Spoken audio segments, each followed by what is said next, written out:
तिथे आम्ही भीती काय असते हे माणूस काय एक्सपिरियन्स करू शकतो, भीती आम्ही तिथे एक्सपिरियन्स केली.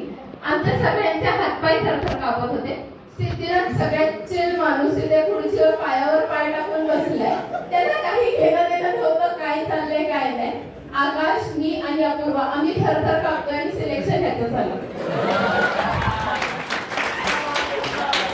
आम्हाला तेव्हा कॉलेजमधून फोन आले की कोणाचं सिलेक्शन झालं हे विचारण्यासाठी.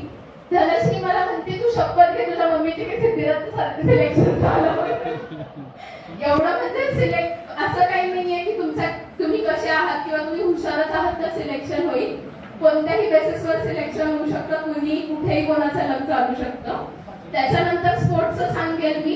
स्पोर्ट्सचं फर्स्ट इयर पासून फायनल इयर पर्यंत कधी कोणी कुठे दिसणार नाही, पण स्पोर्ट्सच्या वेळेस सगळ्या मुलांना सपोर्ट करायला असायचा.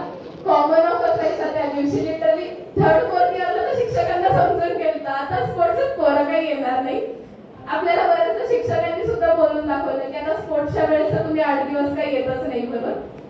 इथल्या शिक्षकांनी खूप सपोर्ट केला. उर्जन सर तर मी जेव्हा फर्स्ट टाइम आले होते माझ्याकडे कोणते डॉक्युमेंट्स नव्हते, काही नव्हते.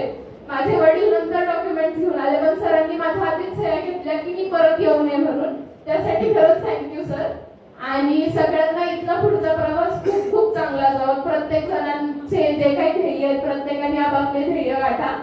आणि नेहमी लक्षात ठेवा की आपला असा एक वर्ग होता आणि कधीही कोणाचीही गरज पडली तर कायम एकामेकाच्या कॉन्टॅक्ट मध्ये राहावा. सगळ्यांना धन्यवाद. आणि जर भांडणं वगैरे त्यांच्याबरोबर झाली, जे काही मिसअंडरस्टँडिंग झाले, सगळ्यांना सॉरी. कुणी त्या मनावर गोष्टी घेऊ नका. धन्यवाद.